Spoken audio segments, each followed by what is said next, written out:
Hey everyone, I'm Roblox Master here. So I found a new problem with Roblox Studio's generative AI image texture thing. So basically, if you generate an image like this for your wall texture or something like that, usually it should work. You play the game and then it's in your game. But recently I had made these wall textures, especially like this one right here. I try to use it. Okay, it works on my. If I press play, it works. But once I publish the game, it does not work. Okay, how do you fix this? When I play the game on my phone or on the Roblox website, it only shows a blank color. So it only shows like this. Yep, all this is just brown. It doesn't show the actual texture that I want it to be, that I set it as. How do you fix this? Well, it's actually pretty easy. I found zero information on this. This is very new.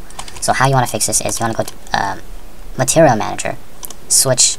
You want to go to your texture, find it, and most likely, you want to switch your base material to something else.